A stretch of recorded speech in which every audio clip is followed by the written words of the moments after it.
안녕하세요. 오늘은 12월 7일 수요일 아침입니다. 하나님 말씀으로 오늘도 하루를 시작합니다. 오늘은 전도서 5장 8절에서 20절까지 말씀입니다. 제가 읽겠습니다. 너는 어느 지방에서든지 빈민을 학대하는 것과 정의와 공의를 짓밟는 것을 볼지라도 그것을 이상히 여기지 말라. 높은 자는 더 높은 자가 감찰하고 또 그들보다 더 높은 자들도 있음이니라. 땅의 소산물은 모든 사람을 위하여 있나니 왕도 밭의 소산을 받느니라. 은을 사랑하는 자는 은으로 만족하지 못하고 풍요를 사랑하는 자는 소득으로 만족하지 아니하나니 이것도 헛되도다. 재산이 많아지면 먹는 자들도 많아지나니 그 소유주들은 눈으로 보는 것 외에 무엇이 유익하랴. 노동자는 먹는 것이 많든지 적든지 잠을 달게 자거니와 부자는 그 부요함 때문에 자지 못하느니라. 내가 해 아래에서 큰 패단되는 일이 있는 것을 보았나니 곧 소유주가 재물을 자기에게 해가 되도록 소유하는 것이라. 그 재물이 재난을 당할 때 없어지나니 비록 아들은 낳았으나 그 손에 아무것도 없느니라. 그가 모태에서 벌거벗고 나왔은즉 그가 나온 대로 돌아가고 수고하여 얻은 것을 아무것도 자기 손에 가지고 가지 못하리니 이것도 큰 불행이라. 어떻게 왔든지 그대로 가리니 바람을 잡는 수고가 그에게 무엇이 유익하랴. 일평생을 어두운 데에서 먹으며 많은 근심과 질병과 분노가 그에게 있느니라. 사람이 하나님께서 그에게 주신 바 그 일평생에 먹고 마시며 해 아래에서 하는 모든 수고 중에서 낯을 보는 것이 선하고 아름다움을 내가 보았나니 그것이 그의 몫이로다. 또한 어떤 사람에게든지 하나님이 재물과 부요를 그에게 주사 능히 누리게 하시며 제 몫을 받아 수고함으로 즐거워하게 하신 것은 하나님의 선물이라. 그는 자기의 생명의 날을 깊이 생각하지 아니하리니 이는 하나님이 그의 마음에 기뻐하는 것으로 응답하심이니라. 아멘. 고대 시대에는 땅에서 나는 것이 유일한 생산의 원천이었습니다. 그러한 시대에는 땅을 가진 자와 땅을 갖지 못한 자의 차이는 극명할 수밖에 없습니다. 오늘 말씀을 보면 가난한 자는 학대를 당하고 억압을 당합니다. 뿐만 아니라 정의와 공의는 짓밟히고 있습니다. 어쩌면 계급사회에서 가진 자와 가지지 못한 자가 극명하게 나눠지는 사회에서 이러한 일은 비일비재할 수밖에 없습니다. 어쩌면 당연한 일입니다. 그렇다면 오늘날은 어떻습니까? 고대 사회는 그러하지만 현대는 안 그럴까요? 그렇지 않습니다. 여전히 땅은 가진 자들의 소유이고 그들의 몫입니다. 그리고 땅을 가진 자와 갖지 못한 자들의 차이는 고대 사회만큼이나 현대 사회도 극명하게 갈리고 있습니다. 땅은 기득권자들의 몫이고 그들이 권력을 가지고 있습니다. 힘이 있습니다. 그래서 정의와 공의도 함부로 할 뿐만 아니라 없는 자들을 학대하고 압제하고 그들을 함부로 하는 것 또한 지극히 당연하게 여기는 그들만의 문화가 있다라고 말하고 있습니다. 즉 현대사회도 고대만큼이나 불공평하고 불합리하고 그리고 부정한 것이 많은 사회다라는 것을 우리는 알아야만 합니다.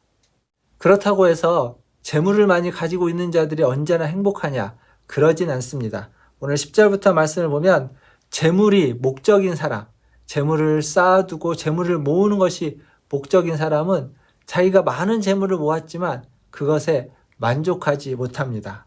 은을 사랑하는 자는 은으로 만족하지 못하고 있고 소득을 사랑하는 자, 풍요로운 것을 사랑하는 자는 지금 자기에게 있는 것으로 만족하지 못하고 더 많은 풍요로움을, 더 많은 은을 쌓아두고 싶어 한다는 겁니다. 쌓아도 만족하지 못합니다. 그들은 오직 재물 자체에 중독되었기 때문입니다. 뿐만 아니라 그래서 그들은 편히 쉬지도 못합니다. 오늘 말씀을 보면 12절에 노동자는 먹는 것이 많든지 적든지 잠을 달게 자거니와 지쳤으니까요. 피곤하니까요. 단잠을 자는 거죠. 그러나 부자는 그 부유함 때문에 자지 못하느니라.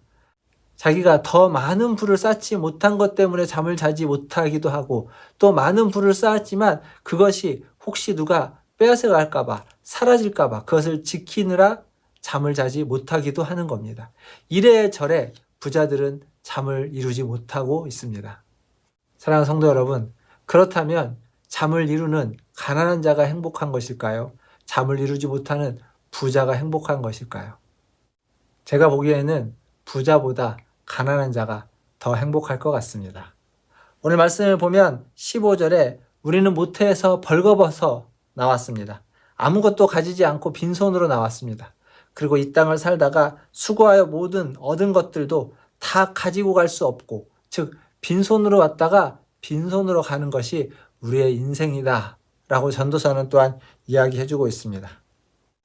아무리 재물이 많아도 그것을 다 물려줄 수 없습니다. 때로는 그 많은 재물이 재앙의 원인이 되기도 합니다.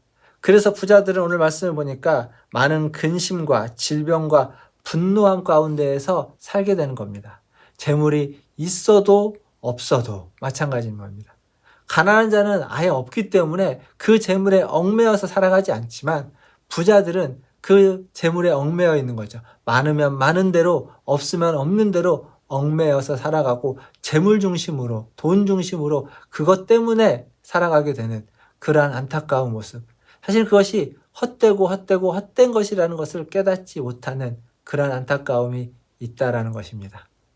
사랑하는 성도 여러분, 해 아래에서의 삶은 늘 수고로움과 고단함이 있습니다.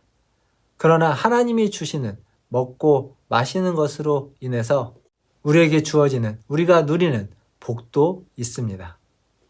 재물을, 물질을 내 것이라 여기고 그것을 쌓아가는 자는 그것으로 인해서 조종되어지지만, 그 재물을 하나님의 선물로 여기고 그 재물을 나누며 그 재물로 인해서 기뻐하며 그 재물을 누리는 삶을 산다면 그것이 이 땅에서 가장 복된 삶, 행복한 삶이다 라고 말할 수 있을 것입니다. 많든지 적든지 재물에 얽매이지 않고 감사하며 기쁨으로 즐거워하는 삶이 복된 삶, 축복된 삶인 줄 믿습니다. 오늘 하루도 그렇게 주님의 은혜를 누리면서 주님께 감사하면서 복되고 축복된 삶을 살아가시는 저와 여러분 다 되시기를 주님의 이름으로 축원드립니다. 기도하겠습니다. 하나님 아버지, 재물을 비롯해서 하나님이 주신 것들에 감사하며 하나님이 주신 것들로 인해서 기뻐하며 그것이 많든지 적든지 하나님이 주셨기에 하나님 그것을 잘 누리는 그러한 복된 삶 되게 하여 주시옵소서. 우리 문화촌제일교회 모든 성도들이 하나님이 주신 것으로 인하여 기뻐하고 감사하고 만족하는 삶을 살아가는데 부족함이 없게 하여 주시옵소서. 강건케 하여 주시고 육신의 연약한 자들에게 안수하셔서 그들에게 새 힘을 불어일으켜 주시옵소서. 우리 문화촌제일교회 여러 기관들을 축복하여 주시고 각 기관들이 주의 뜻 안에서 세워지며 하나님 주의 뜻 안에서 주의 일을 감당하는 기관들 되게 하여 주시옵소서. 남녀 전도회는 전도에 힘쓰고 주의 일에 힘쓰게 하여 주시고, 주일학교는 아이들을 양육하고 하나님의 자녀들을 키우는데 더 부단히 애쓰고 수고하고 노력하며 부흥되게 하여 주시옵소서. 우리 성도들 한 사람 한 사람 심령 가운데 주의 은혜가 있게 하시고 주의 복이 넘치게 하여 주시옵소서. 하나님, 또 기도합니다. 우리 문화촌제일교회가 하나님이 기뻐하는 교회로 거듭날 수 있도록 내년에는 아버지 안에는 변화가 있게 해주시고 새로운 은혜가 부어지게 해주시고 성령의 충만함이 있게 하여 주시옵소서. 더불어서 새롭게 온 우리 성대진 강도사님과 우리 교역자들이 한 마음과 한 뜻이 되어서 하나님의 교회를 세우며 하나님의 나라를 세워갈 수 있도록 도와주시옵소서. 또한 이 나라와 민족을 기억하여 주시고 수많은 산적한 문제들이 있지만 하나님 그 갈등들이 있지만 그 분열들이 있지만 그럼에도 불구하고 하나님의 은혜가 하나님의 자비와 긍휼이 그 모든 것을 하나씩 하나씩 풀어가게 하여 주시고 그래서 나라를 다시 평안하며 하나님 부강하며 하나님을 잘 섬길 수 있는 나라로 아버지 하나님 변화시켜 주시옵소서. 모든 것을 주의 손에 의탁하며 오늘도 주님이 우리와 함께 해주실 줄 믿고 감사드리며 우리 구주 예수님의 이름으로 기도하옵나이다. 아멘. 사랑합니다. 축복합니다. 또 내일 아침에 뵙겠습니다. 샬롬.